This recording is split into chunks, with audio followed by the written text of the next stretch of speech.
je vais vous parler en effet de la marche de la qualité, vers la qualité. Alors depuis 1930, c'est environ les années 30, c'est la décennie pendant laquelle le muscadet est passé en appellation d'origine contrôlée. Donc c'est un peu ça que j'ai en ligne de mire quand je dis depuis les années 30. Hein. Mais il n'y a pas un jour précis, une date précise. Voilà. Alors, la question qui se pose ou que je pose aujourd'hui, le muscadet est-il un grand vin? Alors, de mon point de vue, la réponse est oui, mais c'est un grand vin qu'on ignore. Alors, on, c'est le dégustateur en général. C'est-à-dire que l'image du muscadet n'est pas, de mon point de vue, en accord avec la qualité du vin aujourd'hui. Bon. Et je vais essayer donc approfondir et développer ce point de vue. Pourquoi en est-il ainsi? Alors, quelques constats déjà. J'ai pris sur Internet, je ne me suis pas fatigué, le cas du Petit Chablis. Le Petit Chablis, c'est le premier niveau en termes de qualité parmi les vins d'appellation d'origine contrôlée dans le vignoble de Chablis. On trouve donc ce propos. Le Petit Chablis est un vin léger et un vin blanc, sec, vif et fruité, caractérisé par sa minéralité et sa légèreté. L'acidité et la minéralité lui confèrent un caractère de fraîcheur et en font un vin de primeur, ne demandant pas à vieillir pour être agréable à boire. Bon, ça, c'est un propos qu'on aurait pu tenir pour le muscadet il y a quelques années et qu'on peut tenir pour certains muscadets encore aujourd'hui. La différence, c'est que un Petit Chablis, si vous le cherchez dans un intermarché ou un commerce quel qu'il soit, vous allez le trouver entre 10 et 20 euros, grosso modo. Ce qui n'est pas le prix d'un muscadet hors appellation communale, j'entends, ou cuvée spéciale. Autre exemple, le sylvaner. Le sylvaner, en conséquence, il n'est pas classé parmi les cépages nobles alsaciens. Généralement produit avec des rendements élevés, il donne des vins qualifiés le plus souvent de légers désaltérants. On pourrait dire ça aussi d'un certain nombre de muscadets aujourd'hui. On le disait plus volontiers encore il y a quelques années. Le sylvaner, le volume de production à l'hectare, si ma mémoire est bonne, c'est 70 hectos, c'est-à-dire encore plus que le muscadet générique. Si vous voulez acheter une bouteille de muscadet, de sylvaner, il vaudra mieux compter quand même entre 13 et 25 euros selon le producteur, selon l'année, selon je ne sais pas quoi. Ça n'est pas encore le prix affiché pour un muscadet dans le commerce. Voilà. Donc, ces vins sont d'un certain point de vue comparables au muscadet, sauf le prix, qui n'est pas du tout le même. Alors, quelques constats récents qui ont été faits, pas par moi, j'ai repris des données que j'ai trouvées sur le site peut-être de la Fédération, je ne me rappelle plus. Il apparaît clairement que toute bouteille vendue en dessous de 5 euros détruit l'image et de la valeur. Détruit de l'image et de la valeur. Autrement dit, l'auteur de ce propos, c'est un propos qui date de 2020, donc c'est pas trop vieux, dit en substance que pour qu'un vin ait une certaine valeur aux yeux du client, encore faut-il qu'il ait un certain prix. Et en tout cas, plus que 5 euros, ou pas au-dessous de 5 euros en tout cas. De la même façon, ce que le muscadet a contre lui, c'est sa réputation. Bon, je pense que je ne vous fais pas de révélation. Malheureusement, c'est connu, et trop connu. Alors, en fait, que vaut ce vin aujourd'hui, s'entend? Alors, je vais vous rappeler un certain nombre de faits historiques. On va faire un peu l'histoire du muscadet avant l'appellation d'origine contrôlée, et puis après, et puis jusqu'à aujourd'hui. Alors, l'histoire ancienne, l'origine du cépage. L'origine du cépage, pour autant qu'on le sache, enfin, il y a un point de vue sur lequel tout le monde est d'accord, c'est un cépage qui nous vient de Bourgogne. Là-dessus, je crois que c'est pas contesté. Le premier document que je connaisse, moi, date de 1616. C'est un bail rural qui concerne une parcelle qui se trouve à Vertou et au terme duquel Suzanne de Beaussé, une demoiselle, loue à un preneur dénommé Louis Ménard, pardonnez-moi, une parcelle, charge à lui de tenir la dite vigne, ci-dessous bornée, de la dite seigneurie et juridiction des Navineaux, et outre à la charge Audit Ménard de planter et affier dans le prochain mois de mai la dite vigne de bons plants de muscadet. Donc c'est parfaitement clair, cette vigne est plantée en muscadet. On est en 1616, donc début du XVIIe siècle. C'est le document le plus ancien que je connaisse. Ça ne veut pas dire qu'il n'y en a pas d'autres. Mais moi, je ne les ai pas trouvés. Je serais enchanté d'en prendre connaissance. Il y en a un autre qui est plus ancien, mais qui se trouve non pas à Nantes, mais à Angers, aux archives départementales d'Angers. Ce document, il est dit, René Rousty, je vais vous afficher en termes clairs, René Rousty, marchand demeurant en cette ville d'Angers, a requis au dit conseil. Alors le conseil en question, c'est l'ancêtre de notre conseil municipal, donc celui qui gère la ville.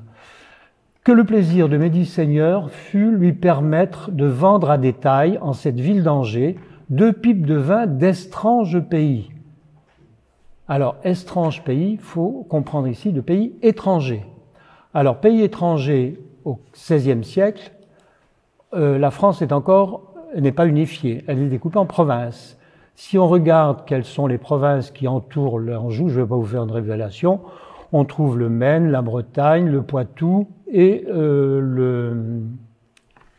pardonnez-moi, la Touraine. Il y en a d'autres, hein, mais ce sont les plus proches.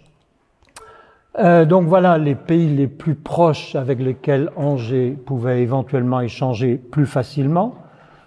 Et il précise, c'est à savoir vin de Saintes et de Muscadet. Alors, vin de Saintes, bon, tout le monde sait où se trouve Saintes. Si je remets la carte, on est en Saintonge.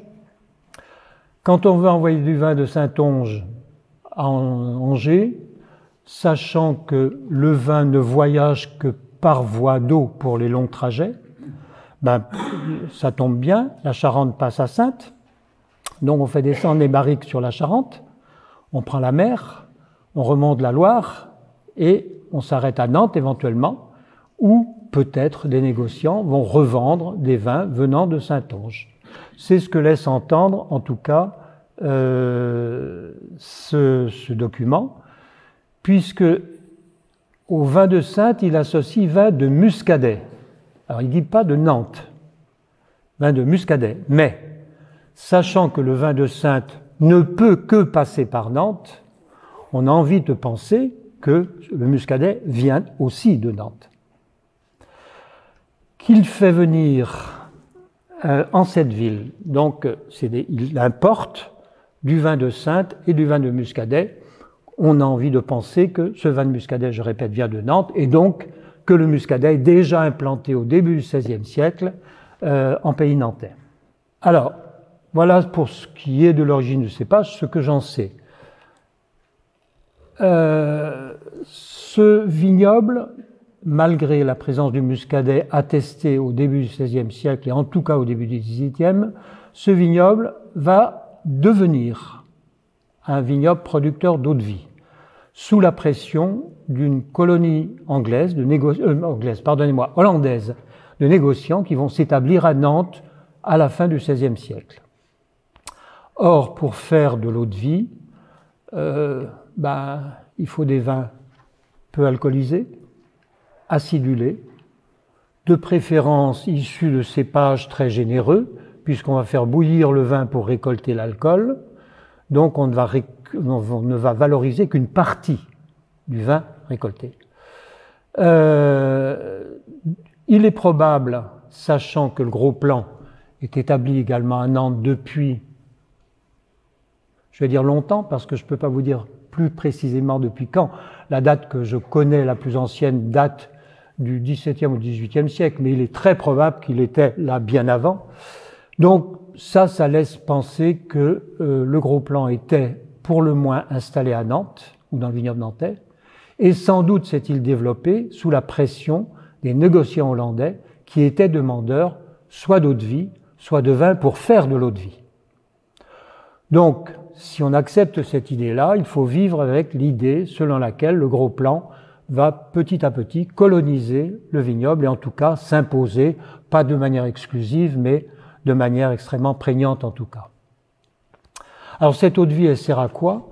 Eh bien, elle sert aux Hollandais qui à l'époque sont les maîtres de la mer et donc qui en font commerce, notamment avec les pays du Nord. Mais les négociants français, les Nantais, vont également s'en emparer pour alimenter le commerce négrier.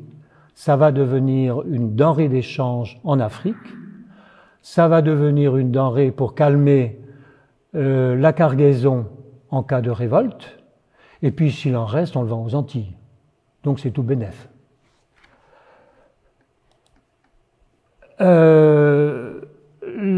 Alors, pardonnez-moi, il y a une photo que j'aurais dû, une diapo que j'aurais dû vous montrer, qui est celle-là. Ce document est dû à Alain Poulard, et Alain a reporté sur les années du XVIIIe siècle les barriques de vin qui sont exportées de Nantes, barriques de vin nantais, hein, de production nantaise, exportées depuis le port de Nantes, que ce soit en eau de vie, que ce soit en vin. En eau de vie, c'est vert clair, en vin, c'est vert foncé. Bon, je crois qu'il n'y a pas photo. C'est évident que le vignoble est producteur d'eau de vie. Et si vous tenez compte que pour faire une barrique d'eau de vie, il faut entre 7 et 10 barriques de vin, vous multipliez les colonnes vert clair par 7 ou 10. C'est évident que le vignoble est essentiellement un vignoble producteur d'eau de vie. C'est pas original, hein. On aurait la même chose le long de la Charente, qui a donné Cognac aujourd'hui, ou le long de l'Adour, qui a donné les Armagnac, qui demeurent toujours aujourd'hui. Voilà. Pardonnez-moi. Le cépage majoritaire est donc le gros plan, au XVIIe, au XVIIIe, et ça va même durer au-delà de ça. Alors, la Révolution est un événement, je crois qu'il faut considérer en tant que tel, même si ça dure que 10 ans, hein, parce qu'il s'est passé quand même beaucoup de choses. S'agissant de Nantes, les événements révolutionnaires ont été particulièrement marquants à Nantes. Si je vous cite le nom de Carrier, ça doit sûrement vous dire quelque chose, hein. Carrier a une audience plus que nantaise nationale aujourd'hui. Un autre méfait de la Révolution, qui est peut-être moins connu, c'est que le vignoble a été entièrement détruit. Au cours des guerres dites de Vendée, je prends des précautions parce que les historiens qui travaillent ce sujet-là hésitent à les qualifier de guerre de Vendée, mais retenons cette expression puisqu'elle est connue. Au cours des guerres de Vendée, le vignoble va être détruit. Tout le Sud-Loire va être détruit, et notamment le vignoble. Nantes a été l'objet d'une attaque des Vendéens, des prétendus Vendéens, en 1793, en juin 93, si je me souviens bien, fin juin 93, et le vignoble va être détruit. Une autre conséquence un peu plus inattendue de la Révolution, c'est le maintien du bail à complan. Ce bail à complan, qui n'est pas une originalité nantaise, on le trouve ailleurs, mais dans chaque province, il a ses spécificités. Et à Nantes, il ne concerne que la vigne. Ce bail à complan avait vocation à disparaître, car frappé du sceau de la féodalité, il date en effet du Xe siècle au moins, il avait vocation, au terme de l'abolition des privilèges, nuit du 4 août 89, à disparaître, quitte à être remplacé par un autre. C'est le cas, par exemple, du bail à convenant de Basse-Bretagne. Le bail a été annulé sous sa forme contenant des données médiévales et reconstitué en rééquilibrant les droits et devoirs des deux parties. Bon, on aurait pu faire la même chose à Nantes, tel n'a pas été le cas. Le complan a été maintenu. Alors, je ne vais pas rentrer trop dans les détails de l'histoire parce que ça nous mènerait trop loin, mais sachez qu'on sait expliquer le comment du pourquoi. Quoi qu'il en soit, vous voyez que dans un rapport qui date de Vendémiaire en 7, donc septembre 98, il est écrit, enfin, un rapport qui est fait à Boulet-Paty, qui est député de la Loire-Inférieure à l'époque, mentionne que le bail à devoir résulte de plusieurs causes locales et c'est lui qui convient le mieux à l'exploitation de grands domaines de terres pauvres qui constituent une grande partie du comté nantais. Ces terres sont les mieux cultivées, c'est le résultat de l'usage particulier qui régit ce territoire. On risquerait trop à perdre cet usage qui garantit l'activité agricole et industrielle de cette région, profite à la population locale autant qu'à la République puisqu'elle y est intéressée et que ces eaux de vie, il parle bien des eaux de vie, sont employées pour les armements maritimes. Donc, le résultat, c'est qu'on va maintenir ce bail à complan. Bon, il faut dire que Boulet-Paty a eu une charge au moment de, de la vente des biens seigneuriaux, des biens de la noblesse, a eu la charge de s'occuper de cette affaire-là. Et avec les contrats de complan, il en a bavé. Et donc, je comprends que quelques années après, il n'ait pas eu envie de remettre sur le feu cette casserole. Donc, quoi qu'il en soit, ce bail va être reconduit tel qu'il était, accepté au-delà de la Révolution. L'activité nantaise, à cette époque-là, va également se transformer. Alors, la transformation est un peu antérieure, elle date de la fin du XVIIIe siècle, mais la Révolution va confirmer. Nantes, de ville de négoce et de négociants, va petit à petit devenir, assez vite, assez rapidement d'ailleurs, ville industrielle. On va voir se développer ce qu'on appellerait aujourd'hui l'industrie agroalimentaire, les premières sucreries, l'industrie mécanique, l'industrie métallurgique, et il y en a d'autres à venir, un peu plus tard, l'industrie des engrais, enfin bref, j'en passe et des meilleurs. Il faut également avoir ça en tête. Le 19e siècle. Alors le 19e siècle, puisqu'on n'a pas aboli le complan, on n'a pas, c'est pas la seule raison, mais on n'a pas modifié la nature des vignes dans le vignoble, c'est-à-dire on est toujours dans un vignoble où le gros plan est majoritaire. La preuve, 1827, donc la Révolution, ça fait 30 ans que c'est fini. Sur une production totale de 800 000 hectolitres, Cavolot, qui est un énologue de l'époque, écrit « Muscadet, produit par le cépage de ce nom, dont il se recueille environ 125 hectolitres ». Si vous faites le rapport de 125 à 800, un peu plus de 800 000, il n'est pas encore majoritaire, loin de là. Hein. Enragé, produit aussi par un plan de ce nom, autrement dit gros plan. L'enragé est un autre nom du gros plan. C'est pas le seul, il y en a bien d'autres. Beaucoup plus tard, en 1868, Guyot, chargé par Napoléon III de faire un recensement exhaustif du vignoble français, oui je dis bien, passant en Loire-Inférieure, visitant donc le vignoble de Loire-Inférieure, écrit « Le gros plan représente les 2/3 de l'encépagement du vignoble de la Loire-Inférieure ». Donc, bien que le vignoble ne soit plus un vignoble producteur d'eau de vie, c'est encore le gros plan qui donne le vin nantais. Ce qui va évidemment poser quelques problèmes. Le 19e siècle, c'est aussi le siècle des ravageurs de la vigne. Alors, dans un premier temps, des ravageurs cryptogamiques, l'oïdium, le mildiou. L'oïdium apparaît vers 1854 en France, très peu de temps après à Nantes, puisque le vent disperse les spores de l'oïdium. Le mildiou arrive en 1878. Bon, je vous fais pas de discours sur les dégâts que font ces cryptogames. Pour ce qui est de l'oïdium, on a très vite trouvé un remède, c'est le soufre pulvérulent, 1800, oui je dis bien, 57 ou quelque chose comme ça. Donc très vite, on a disposé d'un moyen de le combattre. Encore fallait-il le savoir, vouloir le faire et en avoir les moyens financiers. Quant au mildiou, on a trouvé aussi la bouillie bordelaise. Un peu avant, il y a eu la bouillie nantaise, qui est aussi un constituant, enfin, une bouillie à base de cuivre, du chlorure plutôt que du sulfate, enfin peu importe. Le problème est le même. C'est-à-dire que si on a envie de traiter sa vigne et si on sait comment il faut le faire, ce qui suppose une certaine culture en viticulture et en agronomie, on a trouvé là le moyen de combattre le mildiou d'une manière relativement efficace. Mais en tout état de cause, ce qui va arriver plus tard, pas beaucoup plus tard, 24 août 1884, découverte de la première tache phylloxérique à Houdon. Le phylloxéra nous vient du sud, il est parti du Gard en 1853. En 1854, une deuxième tache apparaît à Bordeaux, le nom de la commune ne revient pas, une commune qui touche Bordeaux, au nord-est, et il va petit à petit grimper, envahir en grimpant vers le nord. Il arrive donc en 1884 à Nantes. Le phylloxéra va détruire la vigne, bien évidemment, à Nantes comme partout. Mais cette destruction à Nantes va poser d'autres problèmes qui ne se posent pas ailleurs. Détruire la vigne, donc il faut la reconstituer, si tant est qu'on veuille conserver la vigne. Sauf que, à Nantes, il y a encore beaucoup de parcelles qui sont louées sous le régime du complant.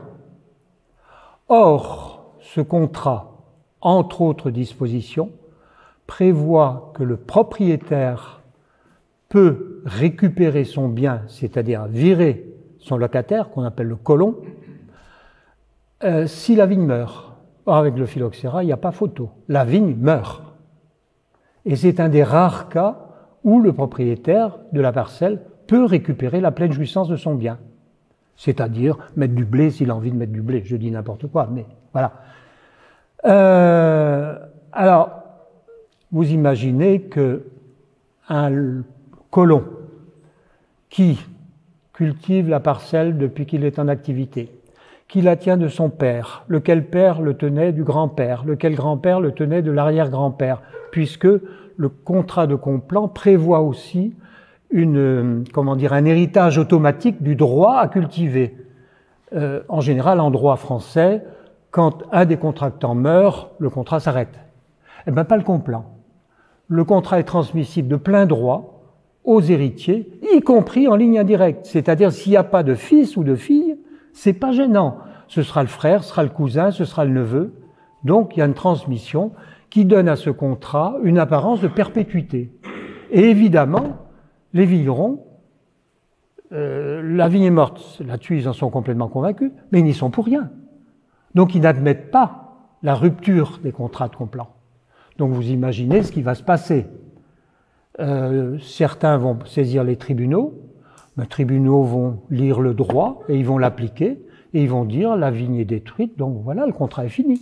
Et ils ne peuvent pas dire autre chose.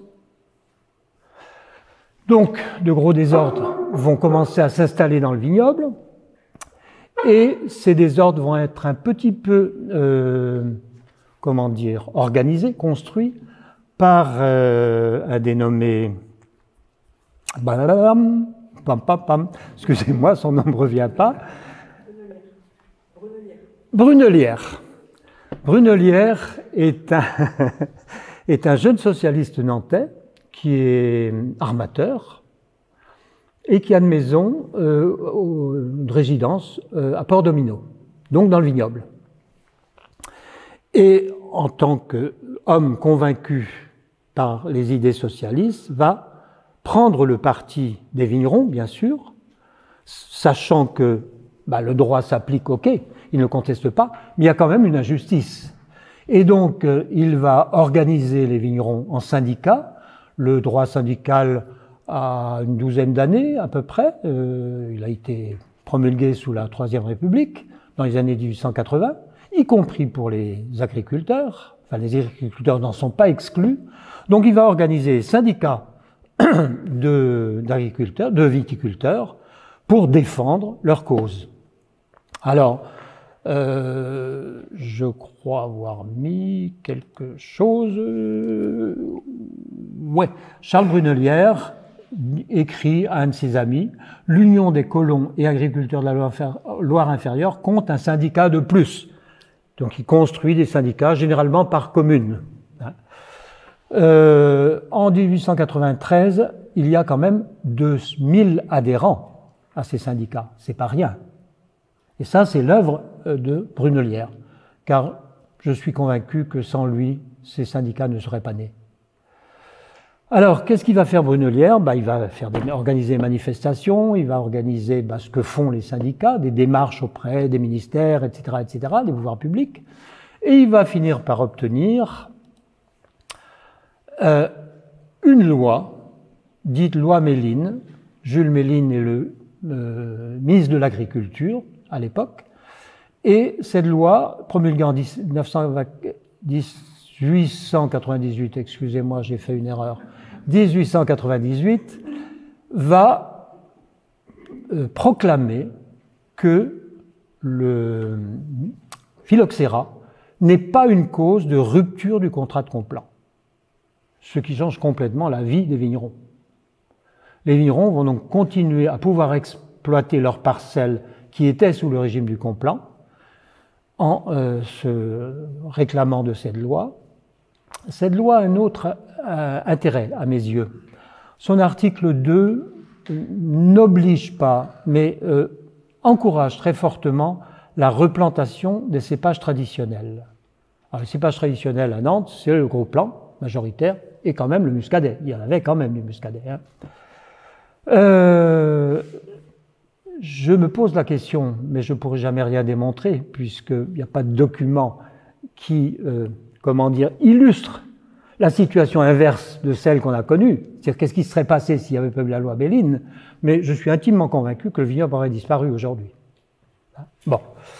Quoi qu'il en soit, à cette époque, il y a aussi d'autres cépages qui sont les hybrides producteurs directs. Les hybrides producteurs directs qui sont disponibles et qui sont prématures. Alors c'est quoi un hybride producteur direct? Je vous ai dit que le phylloxéra arrive dans le Gard en 1863. Depuis 63 jusqu'en 1898, il s'est passé beaucoup de temps. Vous imaginez bien que les producteurs du Gard et du Midi méditerranéen d'une manière générale ne sont pas restés comme ça en attendant que le phylloxéra détruise leurs vignes. Ils ont cherché des solutions. Les solutions, il y en a plusieurs qui ont été essayées, et notamment la mise au point de variétés nouvelles qui reposent sur l'idée suivante. Le phylloxéra est une bestiole qui vient d'Amérique du Nord et qui est venue accompagnée de plants de vignes que des viticulteurs imprudents ont fait venir d'Amérique du Nord. Or, en Amérique du Nord, le phylloxéra ne tue pas la vigne ne meurt pas. Donc, ils arrivent à vivre, non pas en symbiose, l'un ne tire pas profit de l'autre, le phylloxéra tire profit de la vigne ne tire pas profit du phylloxéra, mais elle ne meurt pas. Donc l'idée c'est quoi? C'est de donner des racines, puisque le phylloxéra attaque essentiellement les racines de la vigne, des racines américaines à bouffer au phylloxéra, et de greffer sur ces plants nos variétés européennes, car les variétés américaines donnaient des vins qui n'étaient pas au goût de l'époque. Je m'exprime volontairement comme ça. Si on les goûtait aujourd'hui, je ne suis pas sûr qu'on aurait le même avis. Mais quoi qu'il en soit, ils n'étaient pas au goût de l'époque. Je veux dire par là aussi que les vignerons étaient un peu trop conservateurs, vraisemblablement. Quoi qu'il en soit, ces cépages hybrides, donc, pardonnez-moi, je vous ai décrit la greffe, qui est une autre... Excusez-moi, je fais confusion entre deux procédés. Je vous ai décrit la greffe. On greffe nos variétés sur un support qui résiste au phylloxéra, des racines. Une autre technique a consisté à imaginer un être nouveau, donc une nouvelle variété de vigne, dont les parents seraient pour l'un américains et pour l'autre européens, en espérant que le descendant récupère la résistance au phylloxéra de son parent américain et les qualités organoleptiques de la vigne européenne pour ce qui est de son parent européen. Alors, il y a eu des tas d'hybrideurs qui ont réalisé des milliers d'hybrides, dont beaucoup sont encore connus aujourd'hui. Aucun, malheureusement, n'avait les qualités requises. Aucun ne résiste complètement au phylloxéra et a les qualités du chardonnay, par exemple, ou du pinot noir ou du melon. Quoi qu'il en soit, on a mis ainsi au point quand même des variétés qui résistaient d'une manière générale, et pour certains d'entre eux même très bien, au mildiou, à l'oïdium, et un peu mieux aussi au phylloxéra. Donc ces hybrides producteurs directs ont connu un succès qu'on peut comprendre, et il s'en est planté. Tant qu'à replanter des vignes, on mettait pas uniquement des hybrides, mais on en mettait aussi. Et ces hybrides vont coloniser tous les vignobles français. tous les vignobles, y compris les plus prestigieux, ont planté des hybrides. Nantes aussi, bien sûr. Mais en Bourgogne ou en Bordeaux, pour citer que les plus renommés aujourd'hui, on a aussi planté bien des hectares d'hybrides. Alors, le XXe siècle, puisqu'on arrive maintenant au XXe siècle, la viticulture a repris la possession de ses moyens et de sa production un peu partout, tellement même que dès 1900, on est en surproduction nationale. Je ne parle pas de Nantes là, nationale. Vous imaginez que tant qu'à replanter en Languedoc et Roussillon, où le soleil est généreux, où la viticulture est une activité très ancienne, alors que le phylloxéra est en train de dévorer les vignes du nord de la France, il faut avoir cette vision dynamique du phylloxéra. Il part du bas en 1863, mais il arrive en haut pratiquement en 1900, voire plus tard. À Ruisse, par exemple, à Sarzeau, dans la presqu'île de Ruisse, 1903. Donc, pendant ce temps-là, les viticulteurs méridionaux ont planté et planté et planté et planté encore, de façon à fournir du vin en tenant compte de cette viticulture septentrionale qui était en train de se faire bouffer, en train de disparaître. Et à telle enseigne qu'en 1900, on se trouve en surproduction nationale, surproduction de vin. Alors les méridionaux parlent pas de surproduction, non. Si on disait surproduction, on accuserait les viticulteurs. C'est pas bien. Ils parlent de mévente. Là, on accuse les consommateurs. Ils ne boivent pas assez de vin. Mais le résultat est le même. Le résultat est exactement le même. Donc, la France est en train de se noyer dans un tsunami de pinard qui va être dynamisé par la guerre de 14, où on va apprendre aux soldats, y compris à des soldats comme les soldats bretons, par exemple, qui n'avaient aucune pratique du vin, parce qu'il n'y avait pas de vigne de manière significative en Bretagne, ils vont apprendre à boire du pinard, c'est-à-dire du gros rouge, bien fort, bien structuré, j'en sais rien, mais en tout cas bien alcoolisé. Donc une des conséquences de ça, ça va être aussi l'alcoolisme qui va se développer au cours du XXe siècle. Alors, excusez-moi. Le XXe siècle, donc, on est en situation de surproduction, sauf à Nantes. Curieusement, le vignoble nantais n'est pas en surproduction. Alors, il y a beaucoup de raisons à ça. Il est en cours de reconstitution, puisque la loi Méline, c'est 1898. Et il y a eu des révoltes. J'aurais d'ailleurs pu... excusez-moi. Oh non, tant pis. Il y a eu des révoltes extrêmement dures en Languedoc-Roussillon. Il y a eu des morts. Clémenceau a envoyé la troupe tirer sur les manifestants. Ces manifestations ont duré presque tout le siècle, puisqu'en 1976, dans une commune de l'Aude dont je ne me souviens plus le nom, il y a eu encore 2 morts, un manifestant et un gendarme, pour des raisons viticoles. Donc c'est une crise qui a duré de manière très durable. Pour éviter la crise, alors à Nantes, pardonnez-moi, les représentants de la viticulture languedocienne ont envoyé dans tous les vignobles de France des représentants pour convaincre les gens de soutenir leur cause.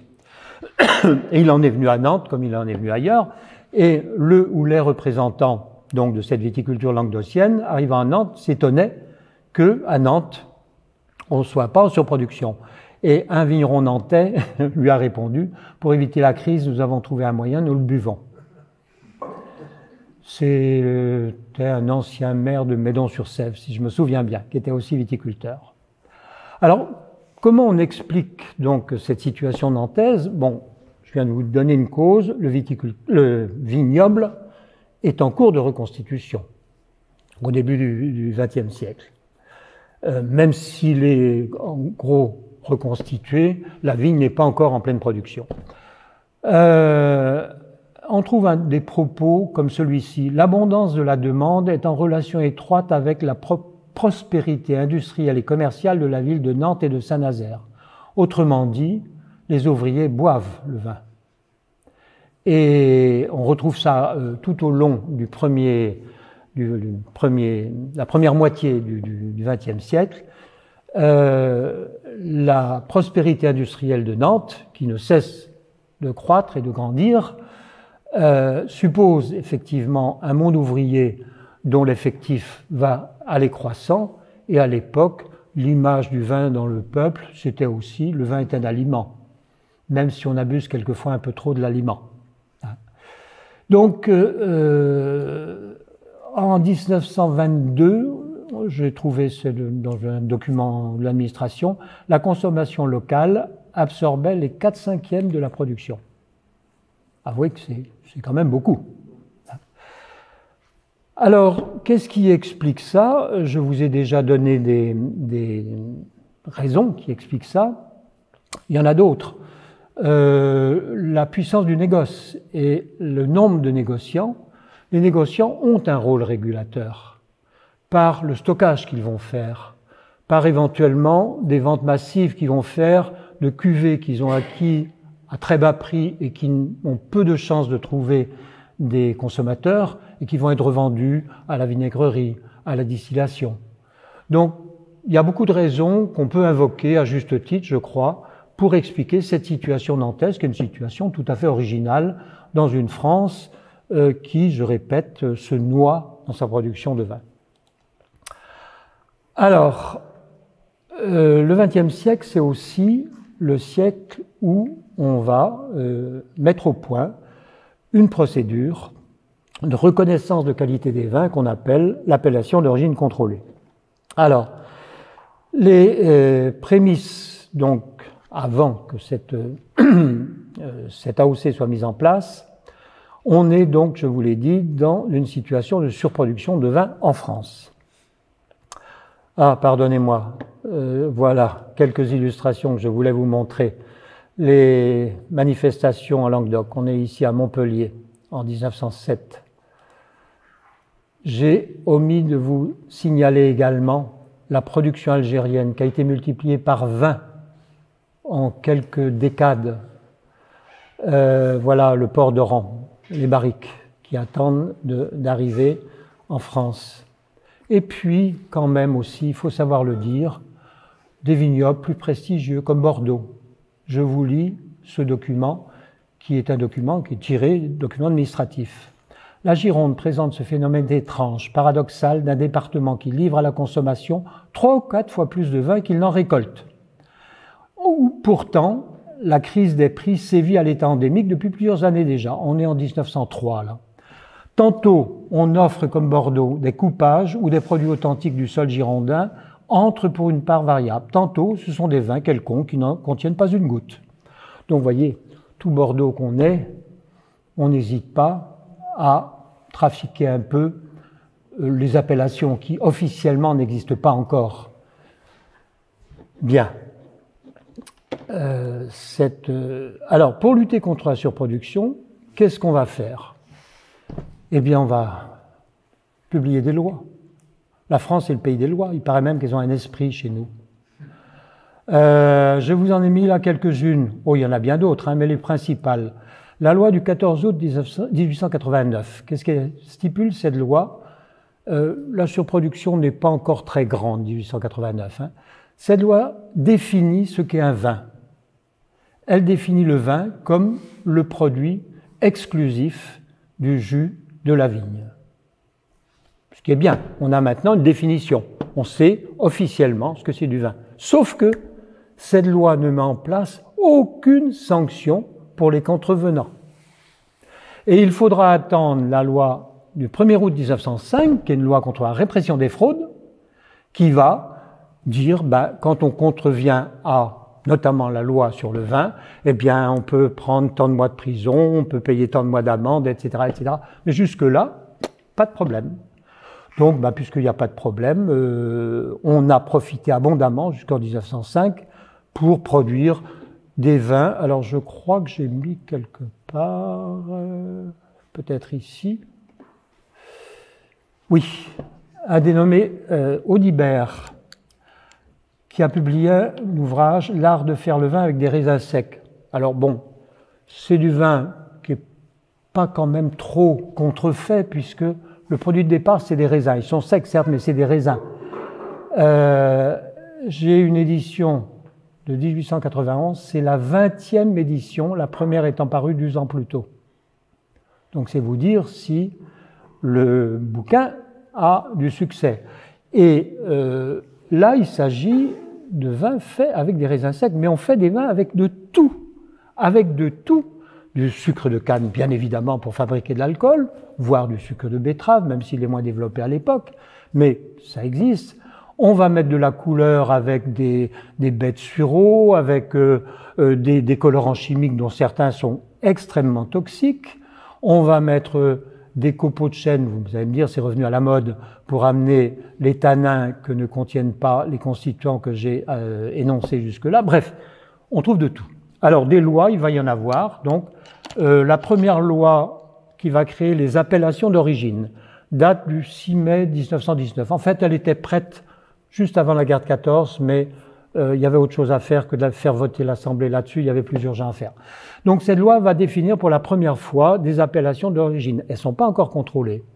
Ces appellations d'origine qui vont délimiter les parcelles, et c'est le juge, enfin le pouvoir judiciaire, qui a le privilège de mener ces opérations de reconnaissance. Alors que depuis l'application de la loi de 1905, c'était les fonctionnaires, c'était, je sais pas moi, le percepteur ou je sais pas qui faisait ce travail-là. Chacun sait qu'en France, les fonctionnaires savent tout faire. Vous n'avez qu'à me regarder, je suis un ancien fonctionnaire. Bref, la loi donc du 6 mai 1919 va quand même apporter un peu, beaucoup même, d'amélioration dans la reconnaissance des vins de qualité. Il y en aura bien d'autres, celle de juillet 27 qui va rapporter, je ne sais plus quoi de plus, les cépages, peut-être la reconnaissance des cépages, je ne me rappelle plus, 29, et puis on va finir avec le décret-loi du 30 juillet 35 qui va créer les appellations d'origine contrôlée. Mais je vous ai mis quelques lois là, mais il y en a eu tous les ans. Sachez qu'il y a une loi, je ne sais plus quelle année, où le gouvernement, ou l'Assemblée, fait voter une loi interdisant à tout propriétaire de plus de 500 hectares de vignes de continuer à planter de la vigne. 500 hectares, c'est pas un problème. Ils vont partager entre le fils et le père, il n'y aura plus que 250 hectares chacun, et roule, on continue à planter.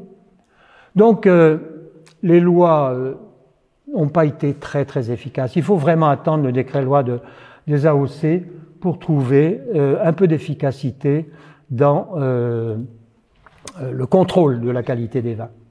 Alors, dans cette période, que devient le vignoble nantais? Alors, je vous ai dit qu'il n'est pas en surproduction, lui. Autrement dit, la production et la consommation s'équilibrent. Il faut aussi prendre en compte que c'est un vignoble de vin blanc. Or, un peu partout en France, pinard égale vin rouge. Donc, à ce titre, le vignoble nantais, sans doute, était aussi moins concerné.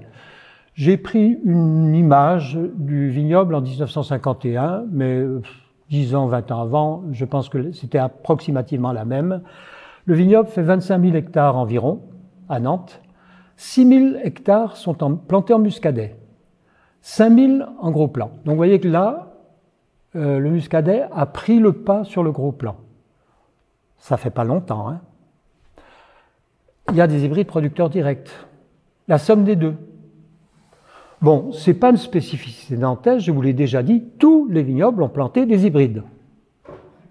Donc c'est pas propre à Nantes, mais ces hybrides vont quand même subir de la part, pas seulement du pouvoir politique, mais également de la profession, ou de certains dans la profession, une guerre pour les faire arracher.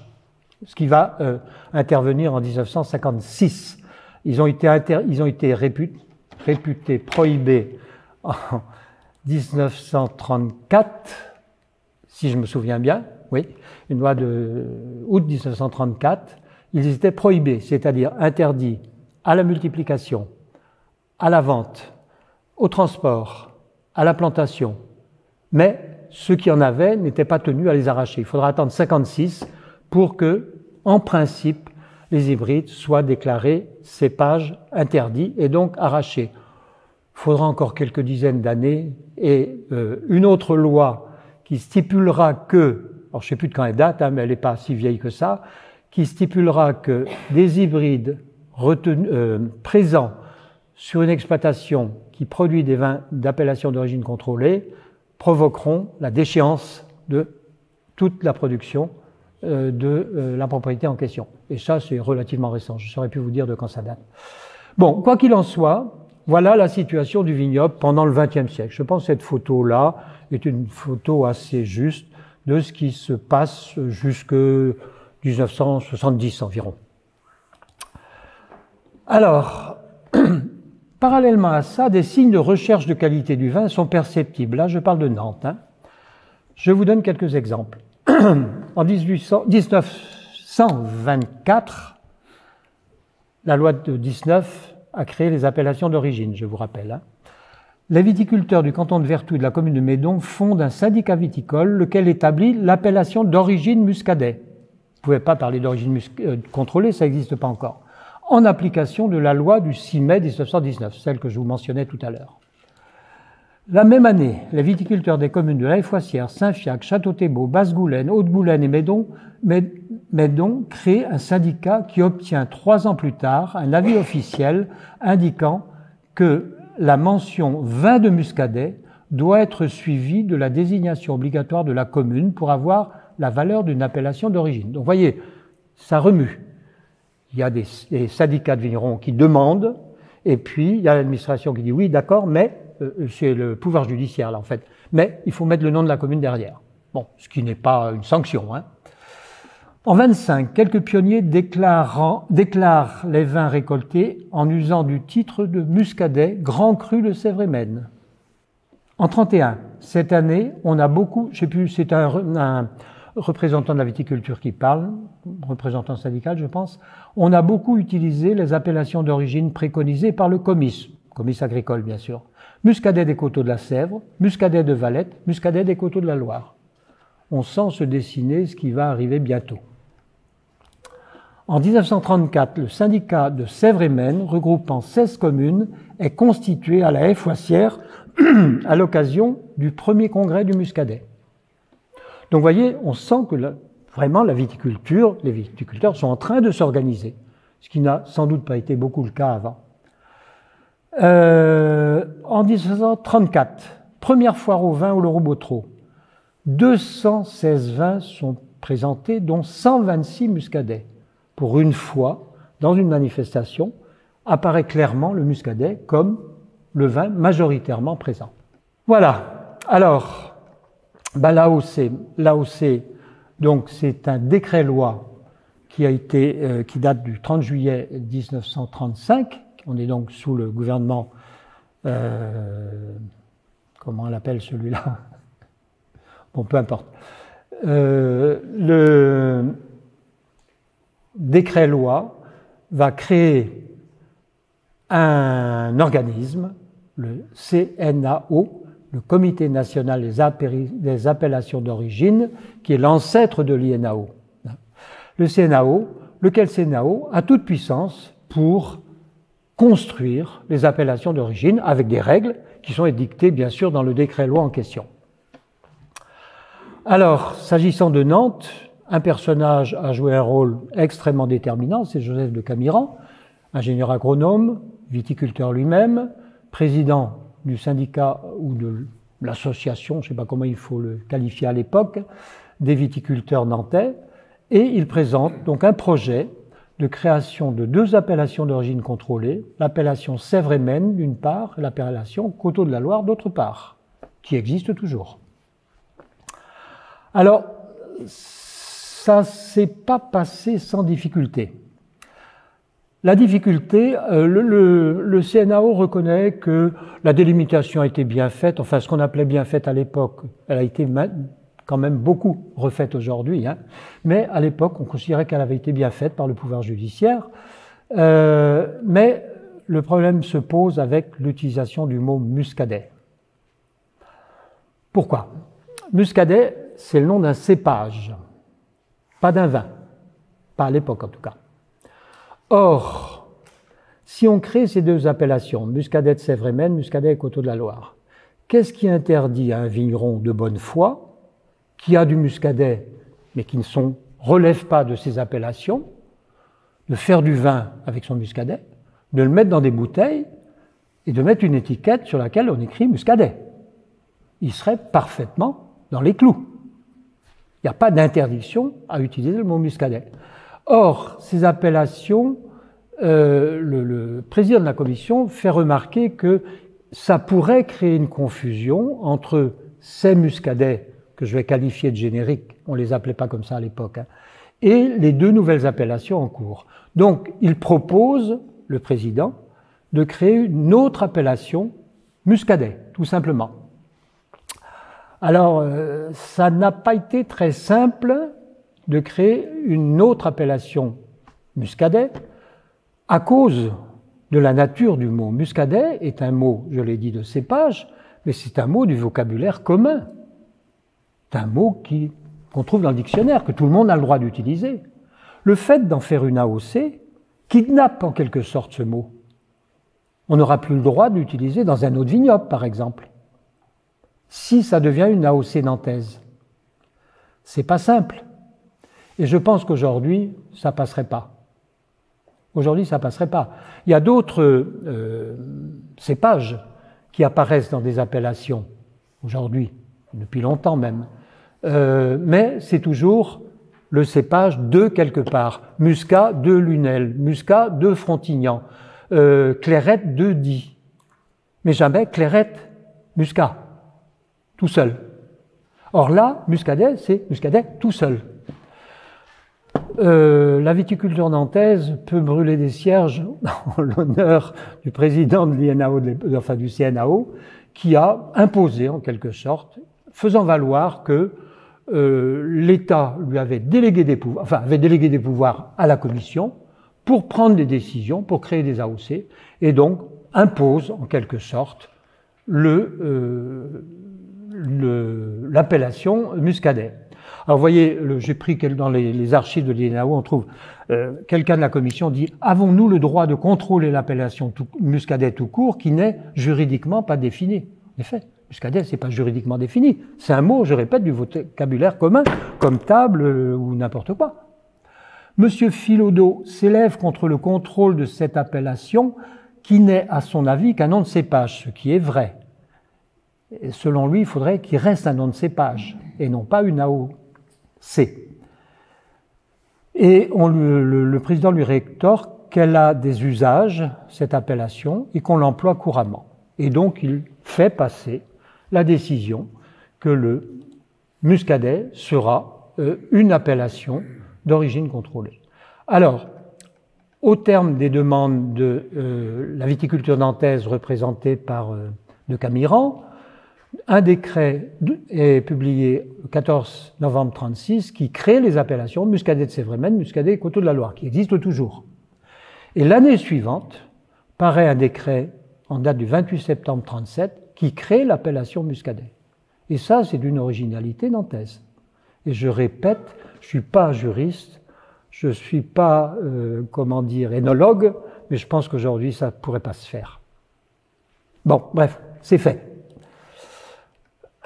Alors, cette période donc, a fait émerger la viticulture nantaise dans le monde noble de la viticulture française, puisqu'on a maintenant 3 AOC, mais il y a eu quand même pas mal de réajustements depuis. Il n'y a pas qu'à Nantes, hein, mais il y a eu des réajustements quand même assez profonds à Nantes, et notamment concernant les délimitations. Et les délimitations concernant l'appellation muscadet, au moment où a été promulgué le décret, souffrait quand même de beaucoup de flou. Ça a été revu depuis. On a instauré la dégustation obligatoire. Or, la dégustation obligatoire, c'est quoi?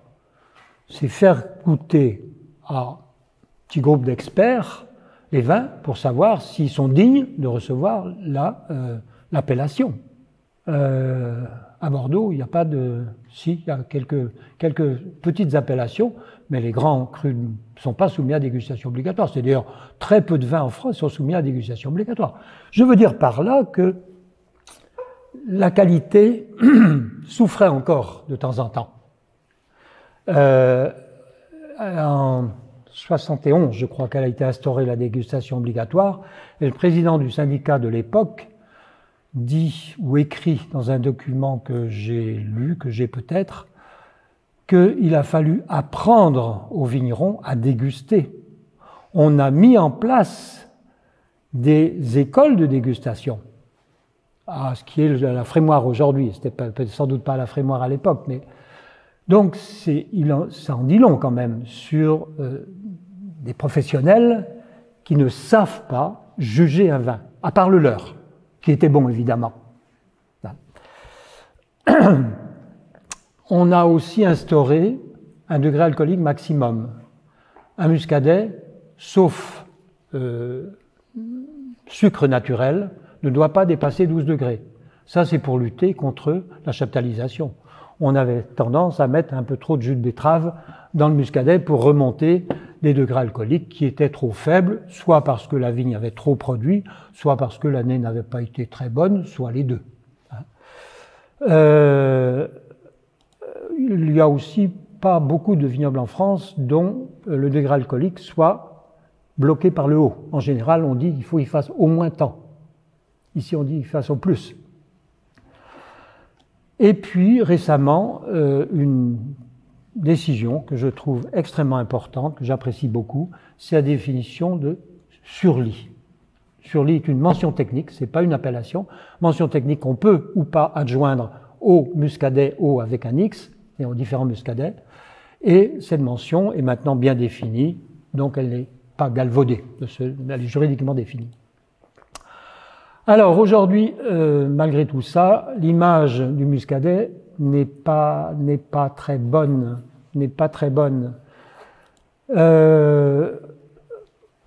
Le vin a toujours l'image d'un vin qui ne se garde pas, ce qui n'est pas vrai. C'est un vin d'accompagnement des fruits de mer. C'est pas une tare d'accompagner les fruits de mer. Mais le limiter à ça, c'est quand même très réducteur par rapport à ce que sont les muscadets actuels. C'est un vin à bon marché. Je vous ai donné quelques prix au début. Les muscadets, je veux dire bas de gamme, même les appellations sous-régionales, Sèvres et Maine, vous pouvez trouver des bouteilles dans les magasins à moins de 5 €. Ils peuvent être très bons. Mais dans l'esprit du consommateur, pour que ce soit bon, il faut que ce soit cher. Souvent, malheureusement. Alors, je vous donne là un extrait d'un bouquin dont le titre est « Le vin pour les nuls ». Il est écrit par deux auteurs, un spécialiste du vin dans le restaurant, ça s'appelle sommelier, et puis une personne que je ne connais pas, d'origine américaine manifestement. Et s'agissant du muscadet, il est écrit « Le meilleur du muscadet est son prix. Il n'est pas destiné à vieillir. » Alors pour des gens qui se revendiquent des spécialistes du vin, ça date de 2011, le bouquin. Ça date pas de 1900. Écrire des choses comme ça, c'est parfaitement scandaleux. Parce qu'en 2011, des muscadets qui vieillissent, il y a longtemps qu'ils existaient. J'ai dans ma cave des muscadets de 1987 et qui sont excellents et qui sont très bien gardés.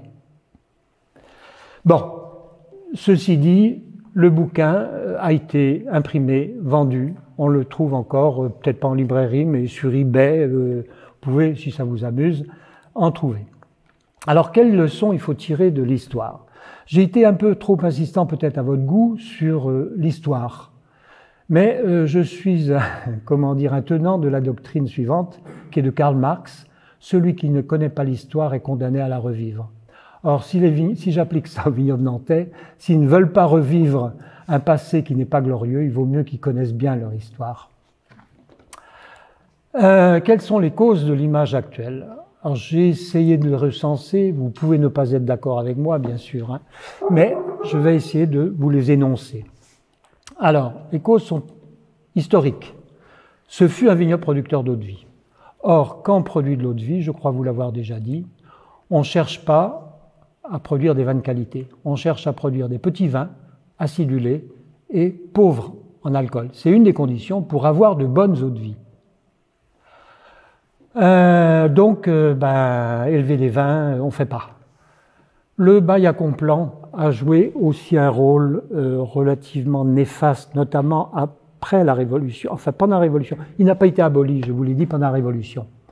Donc, on a reconstitué, après la Révolution, le vignoble tel qu'il était.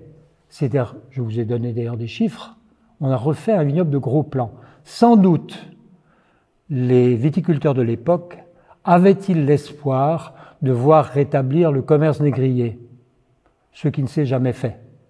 Napoléon a rétabli l'esclavage, pour autant, ça n'a pas donné lieu au commerce triangulaire qui a fait la fortune de Nantes. Et le Bailly-Acomplan a joué un rôle extrêmement moteur là-dedans, dans la mesure où il fige les choses. Il faut la décision de 2 personnes, quand on est complanteur, pour pouvoir modifier la vigne. Et ça, c'est toujours compliqué. Des raisons sociologiques. La collectivité viticole nantaise me paraît, pas aujourd'hui, mais jusqu'à il n'y a pas longtemps, traditionnaliste et bloquée. Le poids du clergé. Alors, c'est pas propre à Nantes, hein, dans beaucoup de sociétés rurales, on trouve ce poids du clergé. On change rien, surtout on change rien. Le maintien du gros plan avant la Révolution, je vous l'ai déjà dit, alors que ça aurait été l'occasion de passer, par exemple, au muscadet majoritaire.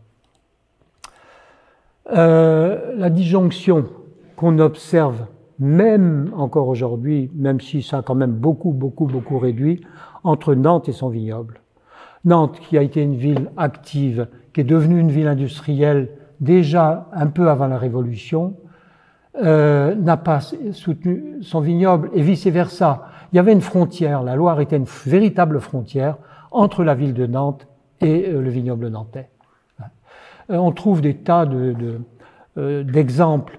Quand la ville de Nantes recevait officiellement d'autres maires ou des ministres, ou enfin peu importe des personnages, jamais on servait des vins nantais. Ceci dit, est-ce que les vignerons nantais avaient quelque chose d'à peu près propre à proposer également à des invités? J'en suis pas sûr. On trouve même dans un document mention, donc on va faire venir des vins, je ne sais plus s'ils viennent de Bordeaux ou de Touraine, pour nos invités, et puis des vins nantais pour les employés à la cuisine. C'est vous dire. Autre vignoble, alors oui, je ne suis pas le seul à penser ainsi. Vignoble populaire, il n'a pas été tiré par les élites nantaises comme celle de Bordeaux ou de Dijon ont su le faire.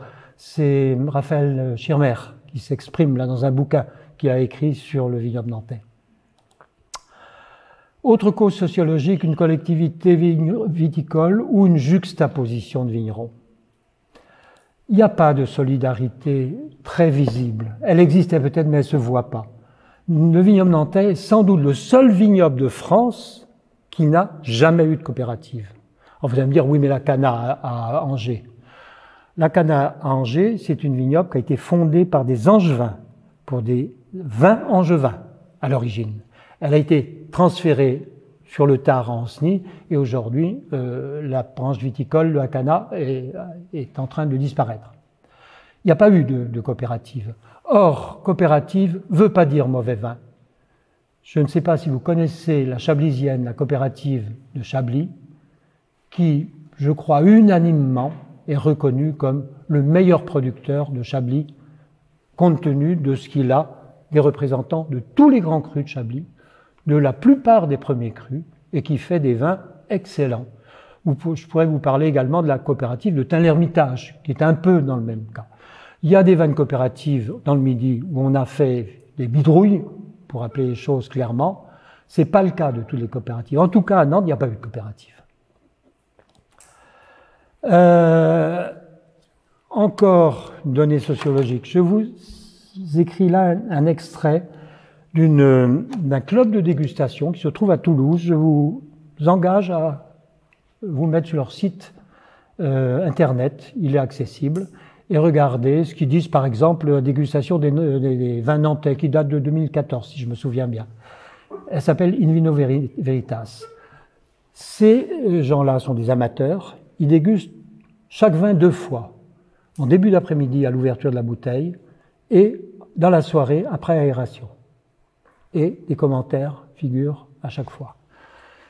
Le global, devant les 70 bouteilles, quand même, de muscadet, alignées, on ne peut qu'être saisi par la grande diversité des présentations, bouteilles et étiquettes. Faut-il y voir l'affirmation d'un grand individualisme ou au contraire la recherche un peu hésitante d'une personnalité propre à marquer les esprits? Dans ce sens, les intitulés à rallonge des domaines, des appellations et des cuvées sont tout aussi singuliers. Est-ce qu'il y a dans l'assistance quelqu'un qui aurait soit demandé, soit entendu demander dans un restaurant « Je voudrais une bouteille de muscadet de Sèvres-et-Maine ». J'ai jamais entendu ça. Moi j'ai entendu « Oui, du muscadet, ok, muscadet ». Même si on lui sert un de Sèvres-et-Maine. Donc vous avez là un exemple type d'une AOC dont le nom n'est pas utilisé. Ça ne peut pas conforter l'AOC, c'est pas possible. On ne l'utilise pas. Toujours un extrait de cette association toulousaine. J'ai eu personnellement, alors celui qui fait la synthèse s'exprime, j'ai eu personnellement du mal à singulariser les expressions des différents terroirs. On reconnaît plus facilement le style des domaines, l'intention des hommes, recherche d'une plus ou moins grande maturité, recherche d'arômes fruités, primaire, réduction, transparence aromatique, quantité de OCE2, sous-entendu que les caractéristiques de l'appellation. Et il fait référence là surtout aux appellations communales. Alors il n'est pas en train de dire que les vins sont mauvais. C'est pas ça qu'il dit. Mais il dit que, en fait, les vins sont typés par le producteur plus que par le terroir. Autre considération d'ordre sociologique, une société viticole qui a une mémoire sélective. Dans le vignoble de Sèvres-et-Maine, il n'y a pas, en 2015, j'ai écrit ça en 2015, je pourrais mettre en 2022, de lieu public, voies, rues, places, salles communales, qui soit dédié à Charles Brunelière, là où il résida et officia. N'oubliez pas que Charles Brunelière a organisé toutes les révoltes et manifestations de la fin du XIXe siècle, a permis, grâce à ses relais dans les ministères, et notamment le ministère de l'Agriculture, à faire voter une loi qui avait comme domaine d'application le vignoble nantais et uniquement le vignoble nantais pour déclarer que le phylloxéra n'était pas cause de rupture du contrat de complant. C'est quand même pas rien. Eh ben, où sont les rues Charles Brunelière dans le vignoble? Il y en a une à Nantes, il y en a une à Saint-Nazaire, il y en a une à Boye. C'est tout ce que je connais. Ah oui, il faut dire que Charles Brunelière, c'est un socialiste, donc c'est pas très fréquentable quand même, il faut dire aussi ça. Autre cause sociologique, un positionnement régional irrésolu et ambigu. Historiquement, qu'on le veuille ou pas, Nantes est en Bretagne. Son vignoble y est donc né et s'y est développé. Les vins nantais ne se revendiquent jamais bretons, sauf très, très rarement quelques viticulteurs. Or, l'image de la Bretagne aujourd'hui est extrêmement porteuse. Pas aujourd'hui, depuis un grand moment. Quel risque y a-t-il à rattacher, dans l'idée, le vignoble nantais à la Bretagne? Moi, j'en vois pas. Mais bon, c'est comme ça.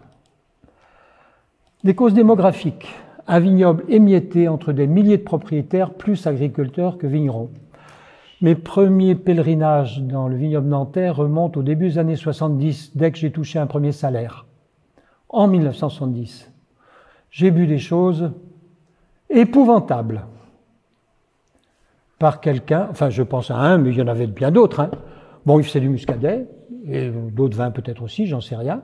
Mais il faisait aussi de l'élevage, des betteraves, du blé, etc. Ce qui n'est pas une tare. Mais il me semble quand même que le métier de vigneron, c'est déjà deux métiers. C'est un métier de l'agriculture et un métier de technique de cave. Donc ces deux métiers déjà, sous une seule appellation, Si en plus il faut faire des betteraves et puis du blé, et puis etc., ça commence à devenir difficile d'être spécialiste en tout. Donc ça a porté préjudice, ça, pendant trop longtemps, je crois, aussi au vignoble nantais. En 93, il y a encore 13 000 déclarants de récolte. 13 000.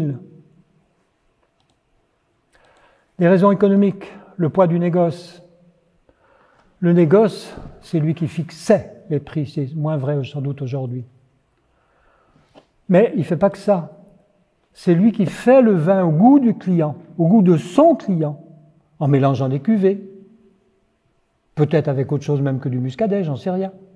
Pourquoi pas? S'il échappe à répression des fraudes. Et puis surtout, il écrante la relation entre le vigneron et le consommateur. Le consommateur ne va pas chez le vigneron, puisque sur l'étiquette, les références qu'il a, c'est un nom de négociant.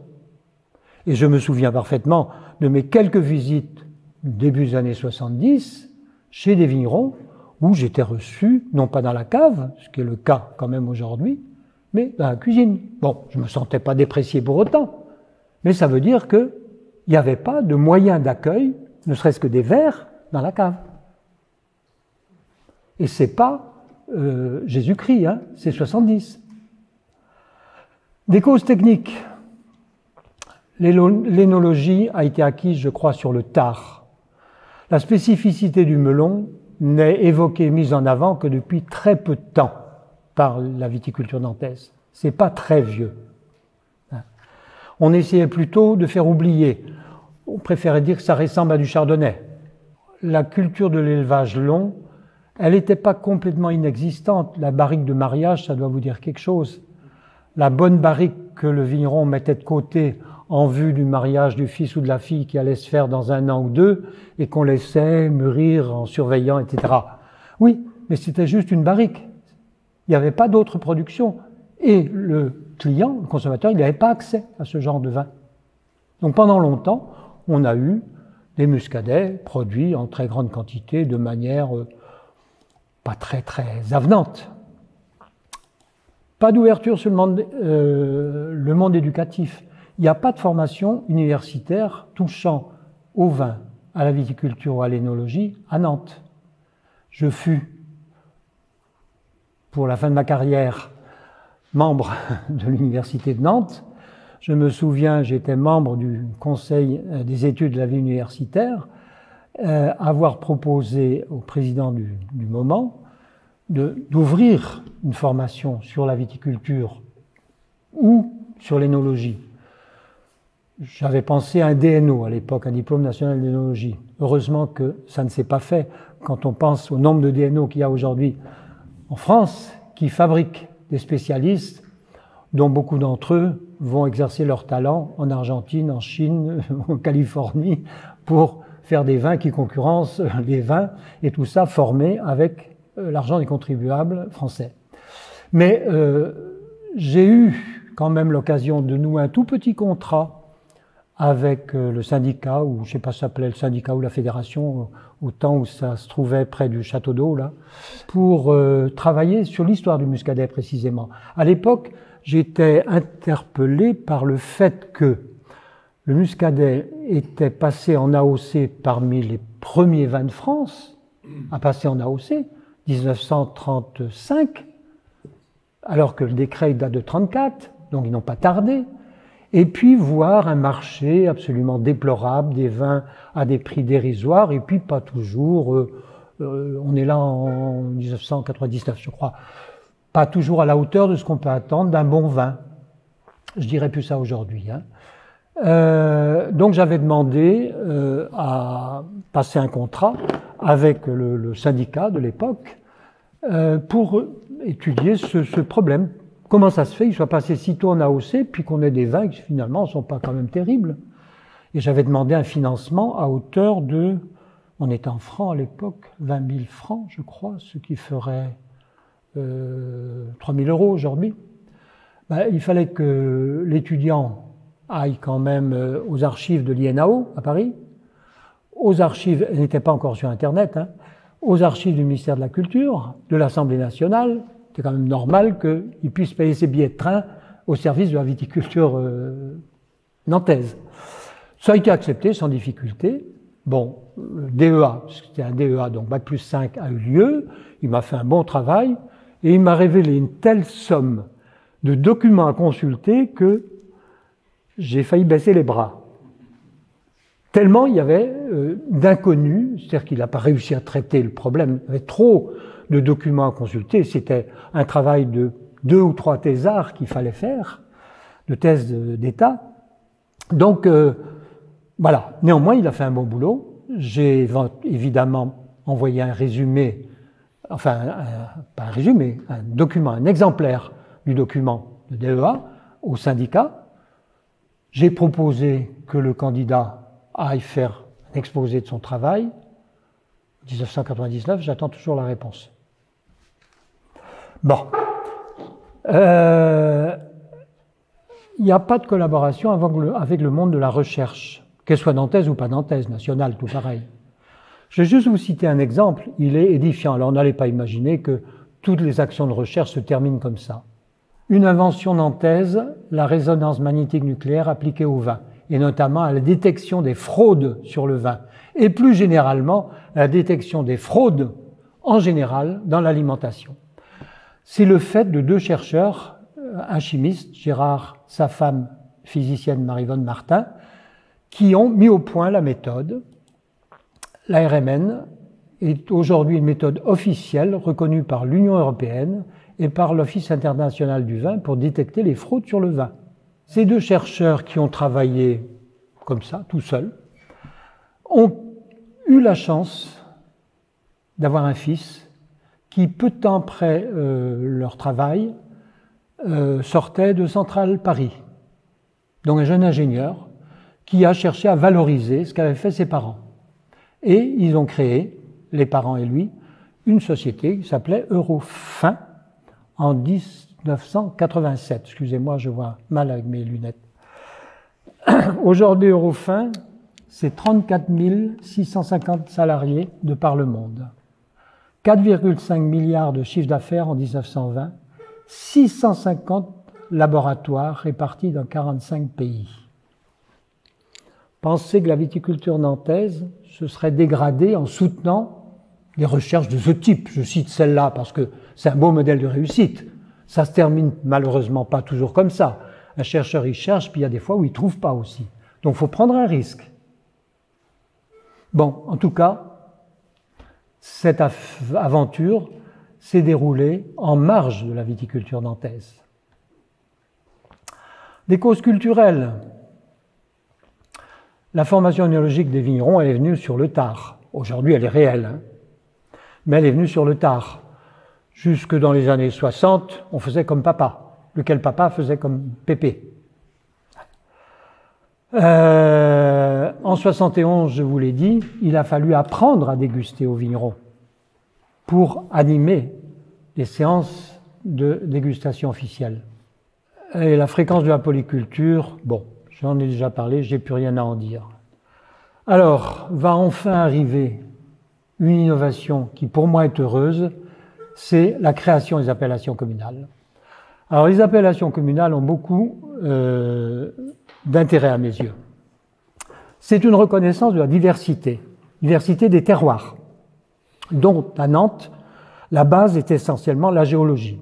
On vit sur un territoire très limité, avec une diversité géologique absolument extraordinaire. La raison en est qu'on est à la limite entre la rencontre entre 2 plaques tectoniques, la plaque armoricaine et la plaque, je ne sais plus comment elle s'appelle, celle qui vient du sud, qui a eu entre autres le bon goût de faire émerger une roche, le gabbro, qu'on ne trouve pratiquement jamais sur la surface de la Terre. Le gabbro constitue les planchers océaniques. Et sous le fond de la mer, on ne cultive pas beaucoup de vignes, que je sache. Il y a une autre émergence dans les Alpes, si je me souviens bien. Donc voilà au moins une originalité. Donc c'est une reconnaissance de cette diversité que les appellations communales ont fait apparaître. C'est aussi une reconnaissance des potentialités du cépage. Avec du muscadet, on peut faire des vins qui vieillissent, contrairement à une légende qui n'est pas tout à fait éteinte encore aujourd'hui. Et ça, on en a des preuves. Et les preuves, elles sont dans le verre. On peut faire le parallèle et même la confrontation avec d'autres vins. J'invite, comme tout le monde, des gens chez moi. Alors mes amis qui sont les plus fréquents à ma table savent que je vais leur servir du muscadet quand je leur sers du vin blanc, donc ils ne me demandent même pas ce que je leur sers, sauf quelquefois, c'est quel millésime, quelle appellation, si c'est un cru communal.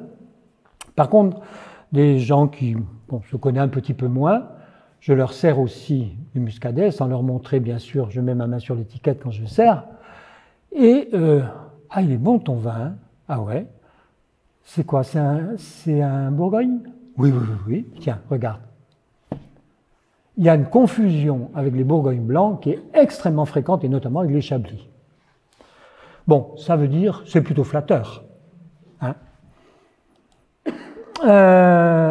C'est aussi une solution à la dénomination des vins. Je vous ai dit tout à l'heure que j'ai jamais entendu demander un muscadet de Sévrémen dans un restaurant. Pourquoi? Parce que c'est trop long, tout simplement.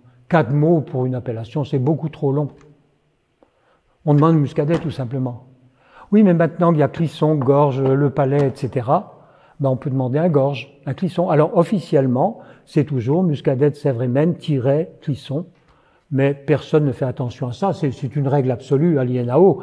Je me souviens en 71 ou 12, je ne sais plus, quand on a créé l'appellation Irancy, officiellement, l'appellation c'était Bourgogne-Irancy. Personne n'a dit Bourgogne-Irancy, tout le monde disait Irancy. Et pour ce qui est des appellations communales, je pense que vous n'empoisonnez pas l'existence à demander un muscadet de Sévrémen, Clisson. Demandez un Clisson, tout simplement, ou un Le Palais, ou autre chose. Donc, ça va peut-être aussi résoudre ce problème, ou contribuer à le faire en tout cas.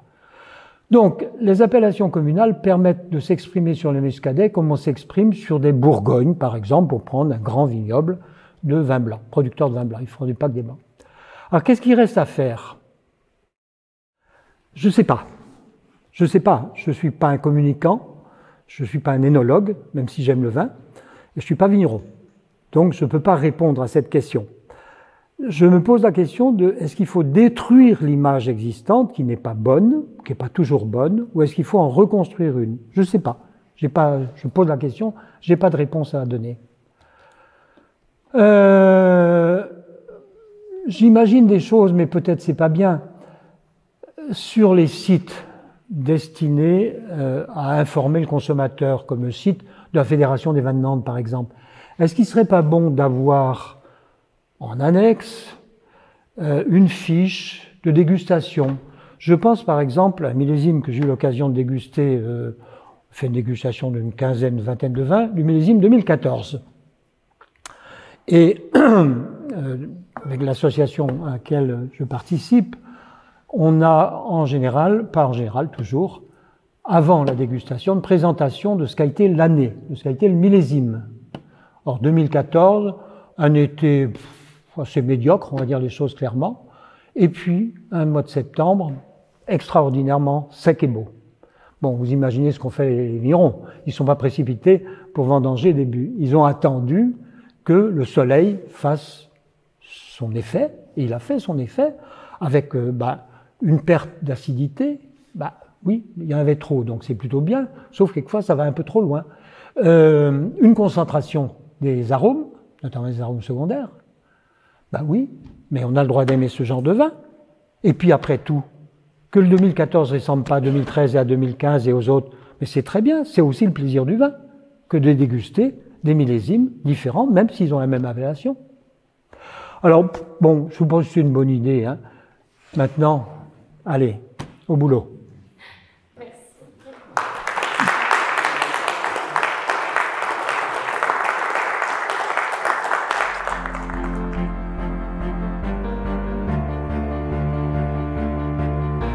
J'aimerais apporter une petite information concernant le cépage qui produit le muscadet. Oui. On parle toujours dans la région du fameux melon de Bourgogne. Oui. Mais il faut rappeler une chose, c'est que le melon de Bourgogne, ce nom, c'est en référence à la forme de la feuille de la vigne. C'est ce qu'on dit. Oui. Mais si on cherche plus loin étymologiquement parlant, regardez bien, muscadet, petit muscat. Parce que, vous voyez bien le rapprochement, la corrélation. Petit muscat. Et à l'origine, ce cépage est venu de l'île de Chypre, où il existe toujours ce qu'on appelle le petit muscat de Chypre. Et vous allez voir mon raisonnement parce que je suis allé à Chypre en 2014. Oui. J'y ai passé plus de 15 jours. Et j'ai eu la chance de voir une parcelle qui existe toujours de petits muscats. D'accord. Et l'origine de ce cépage qui vient de Chypre, il est arrivé au XIVe et XVe siècle dans les cours féodales de France. Il est remonté jusqu'en Bourgogne, et de la Bourgogne, on l'a adapté à ce terroir de nantais, parce qu'on a trouvé que vraiment il allait très très bien ici, et surtout il était beaucoup moins hard, beaucoup moins acide que le fameux gros plan. Mais le gros plan, moi je ne suis pas trop amateur de gros plan, mais par contre on dit qu'avec une douzaine d'huîtres, il n'y a pas meilleur que ça. Mais ils ont fait des gros efforts, les vignerons, pour le gros plan. Mais entre le gros plan et le muscadet, mais le petit muscat de Chypre existe toujours à Chypre. Hein. D'accord. Mais pourquoi muscat, qu'il soit qualifié de petit, de grand ou je ne sais pas? Ça vient du grain. Vous voyez la grappe de raisin aujourd'hui, il est tout petit, minuscule. Le muscat. Oui. C'est pas des gros muscats comme on peut voir vers Frontignan et tout ça, parce qu'il a des tout petits grains. Oui, mais il existe, si je me souviens bien, une variété de muscat cultivée en France qui s'appelle muscat petit grain. Oui. Mais tous les muscats que je connais cultivés en France ont tous ce goût caractéristique de muscat que n'a pas le melon. Mais actuellement, vous avez une mode, je ne suis pas trop d'accord avec ça, parce que pour moi, le seul grand vin qui existe en France en liquoreux, celui que j'aime, il est du Val-de-Loire, c'est les vins du Layon, des côtes de Layon. Mais actuellement, vous avez une mode qui fait que de plus en plus de vignerons se mettent à faire des vins moelleux, à l'origine avec le muscat de Chypre, avec le melon de Bourgogne. Mais ça n'a rien à voir, ça ne rivalise pas avec les grands Bonzo, Carte Chaume que j'ai dans ma cave, mais c'est des vins qui ont un potentiel de vieillissement phénoménal, on peut les garder peut-être même 50 ans, mais le problème, c'est les bouchons qui finissent par. Bien sûr. Mais l'origine, vous voyez, la corrélation, il n'y a pas de corrélation entre le muscadet et le melon. Mais étymologiquement, ça vient de là, vous pouvez vous renseigner, mais ça existe toujours. Il y en a plus. Oui, mais je note avec intérêt ce que vous me dites. Hein. Il n'y en a plus beaucoup, mais il existe encore. D'accord, d'accord. L'étude d'ADN montre que le melon de Bourgogne est parent avec le chardonnay. C'est le frère. C'est le frère, oui, avec le pinot noir. Et ils ont des parents communs, qui en particulier le gouais, qui est un cépage qui est oublié, mais en fait l'origine, c'est vraiment une origine de Bourgogne, d'après les recherches ADN. Oui. Donc, oui. Mais antérieurement, c'est remonté de la Méditerranée. Peut-être. Au point de vue ADN, on doit pouvoir le retrouver. Je ne sais pas. Mais je sais pas. J'ai pas de. Enfin, il a les mêmes parents effectivement que le chardonnay, c'est-à-dire le gouais, le pinot noir. On parle également d'un ouvrage de référence que je l'achète tous les ans parce que je suis en les moyens. Mais vous avez le dictionnaire Larousse des appellations, qui est un ouvrage. Ça doit être Larousse ou Hachette, je ne sais plus. Mais il parle de ce muscadet, de ce melon, de ce petit muscat de Chypre. Hein.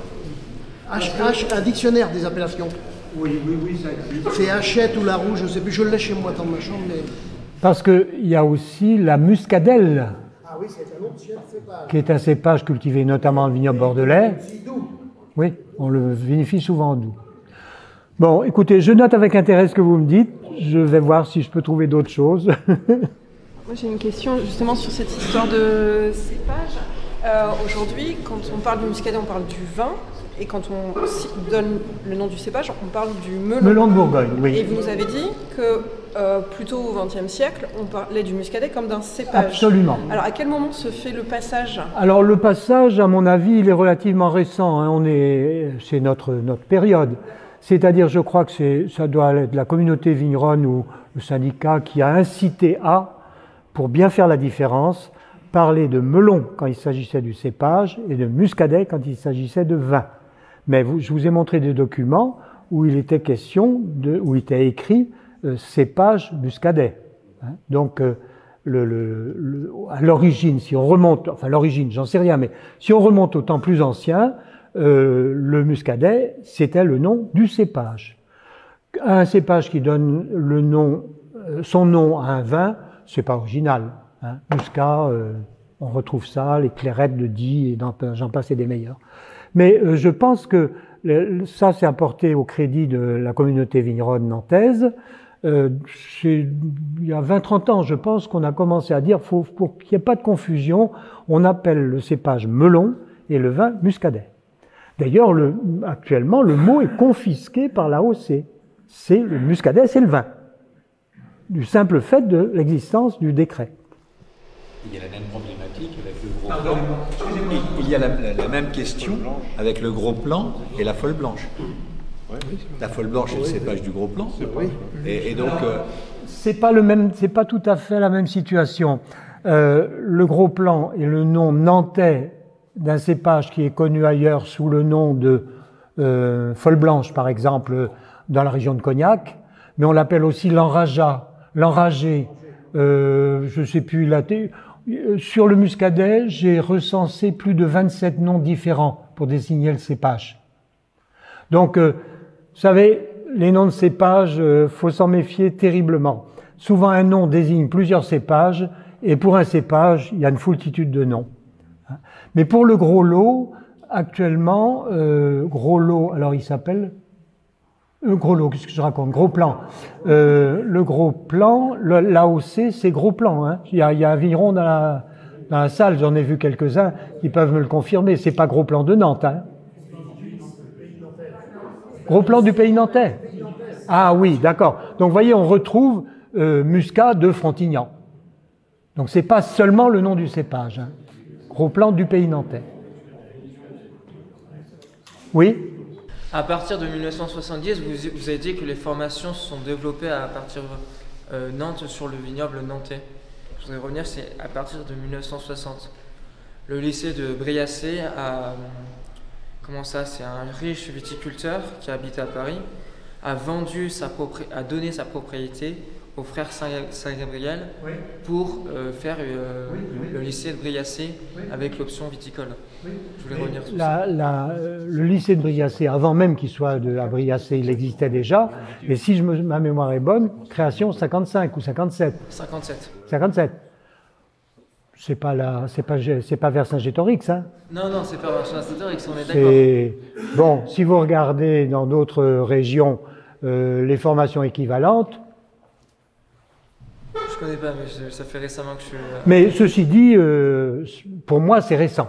Oui, c'est tout à fait récent, c'est une cinquantaine d'années, tout au plus. Ce qu'on peut peut-être remarquer, c'est que quand l'IAC est constitué, l'école est dans le vignoble et pas à Nantes. C'est ce que vous parliez aussi, c'était de la distinction entre le vignoble et Nantes, et la formation est dans le vignoble et pas dans la ville. Non, mais ça c'est une bonne chose. Ça c'est une bonne chose. Ce sont les viticulteurs et les maraîchers qui ont voulu qu'une école d'agriculture qui soit faite au Landreau. Au Landreau. D'accord. Ce sont vraiment les viticulteurs et les maraîchers. Mais on peut quand même aussi s'étonner, alors je n'ai pas parlé de ça, mais je peux vous en dire un mot.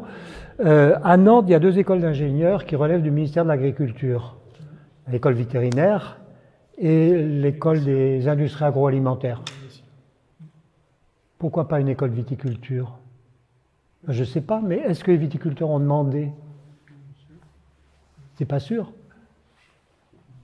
Comment ça s'est fait dans le vignoble? Comment ça s'est fait? Ah, j'en sais rien. J'ai déjà beaucoup de mal à étudier le vignoble nantais et à épuiser la ressource, mais il n'en demeure pas moins vrai que Montpellier, ça remonte au 19e siècle. Hein.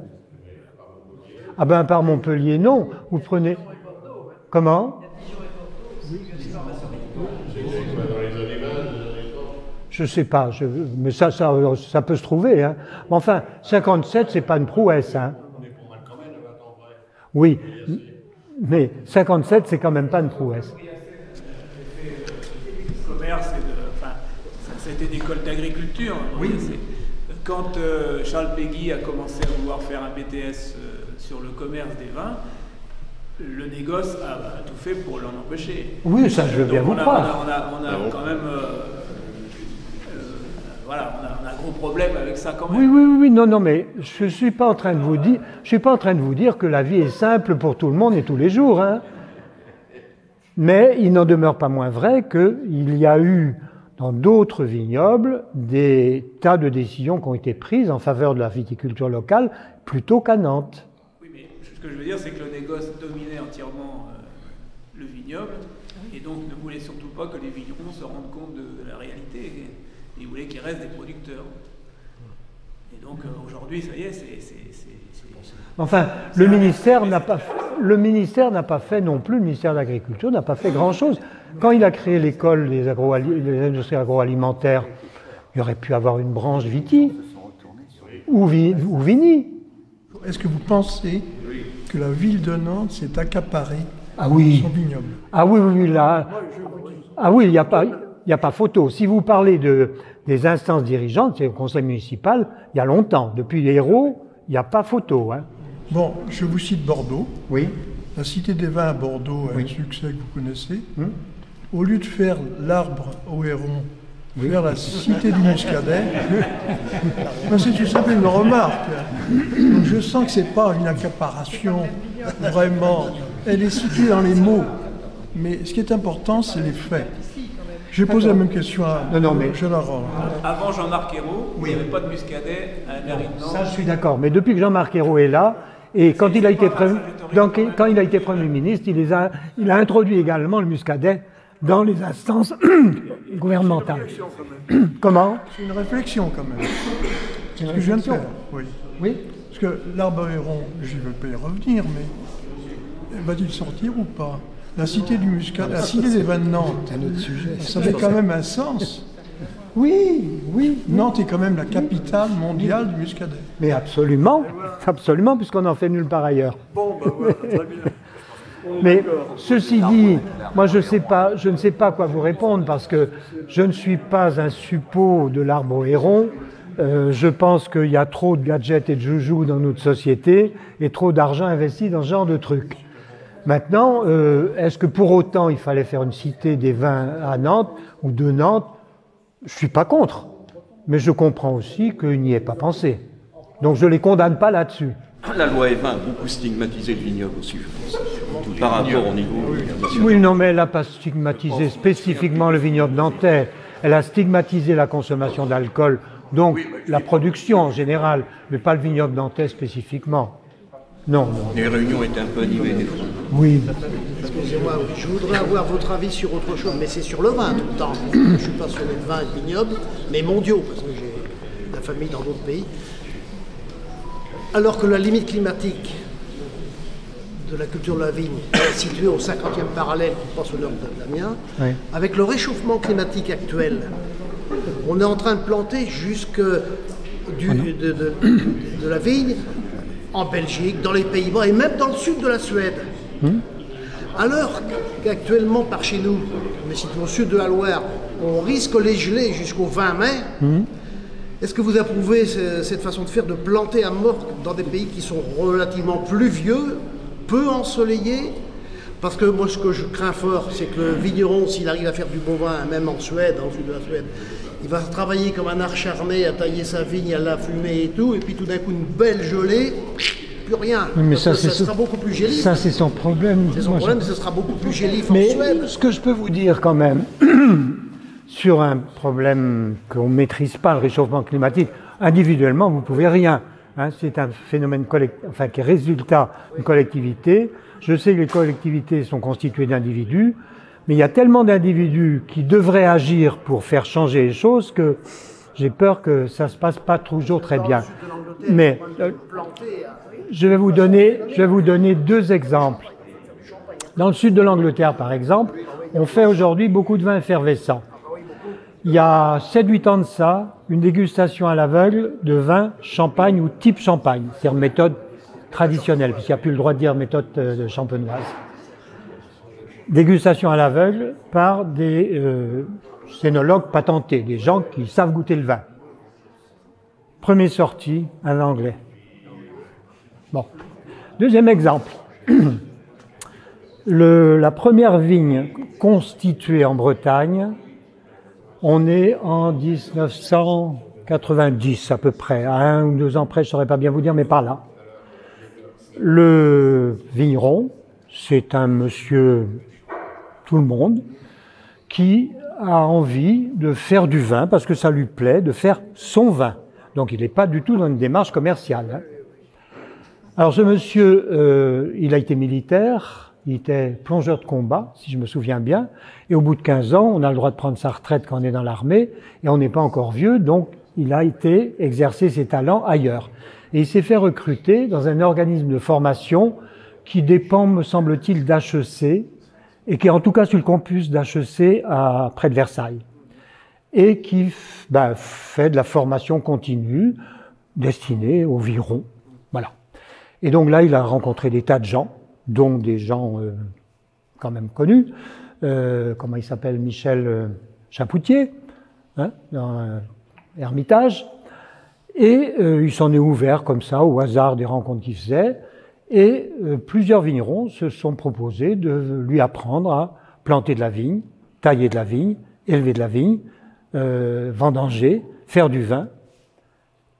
Et il a planté, alors de quoi faire 500 litres de vin pour sa consommation personnelle, et il a planté, après avoir été en Bourgogne déguster plusieurs cépages, dont le pinot noir, le chardonnay bien évidemment, et 2 cépages producteurs, le cépage hybride, autorisés. Un qui s'appelle 54-55, en d'autres termes le plantais, et l'autre il s'appelle moins connu, je pense, à Junoir, un teinturier, Maréchal Foch. Bon, il a planté donc, je ne sais pas combien de pieds, de quoi faire ses 500 litres, et puis il s'est mis, et tous les ans, il fait son vin. J'ai eu l'occasion, moi, de le goûter maintes fois, parce que je connais bien maintenant ce monsieur, il m'arrive de temps en temps de lui rendre visite, et j'ai fait goûter son vin à quelqu'un qui dirigeait l'Institut français de la vigne et du vin à Nantes, donc quand même quelqu'un qui est l'homme des fermentations dans cette institution qui est l'IFV. Donc il sait ce qu'est un vin, comment ils arrivent, par quel biais fermentaire ils arrivent à tel résultat, et il m'a dit, je suis stupéfait de la qualité du vin, fait avec des cépages hybrides, et en Centre-Bretagne, qui est quand même pas une région viticole et qui ne l'a jamais été. Donc, prudence, prudence, prudence, prudence. Et ils vont sa bouteille beaucoup plus cher qu'une bouteille de Muscat.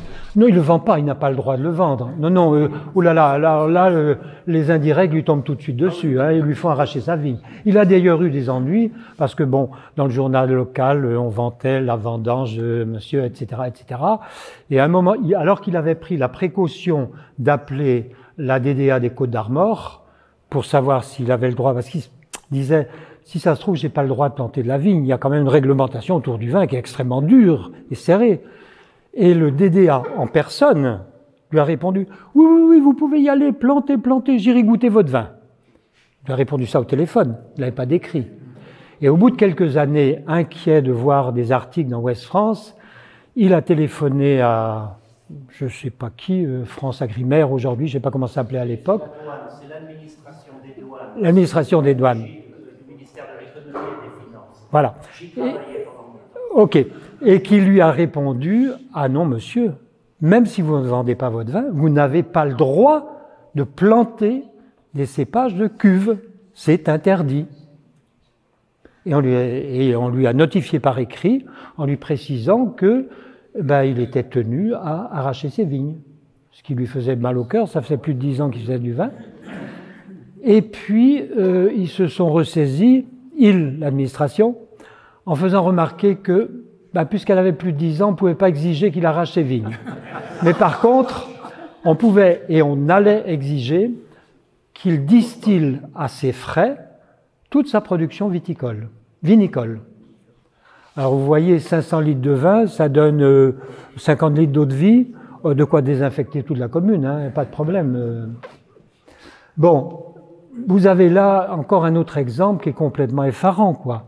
Un cépage, enfin 2 cépages qui sont peut-être pas les plus réputés pour faire les meilleurs vins qui soient, un terroir où on n'a jamais fait de vin, le climat, c'est les régions les plus fraîches et les plus arrosées de Bretagne, Bon, qu'est-ce que vous voulez que je vous dise?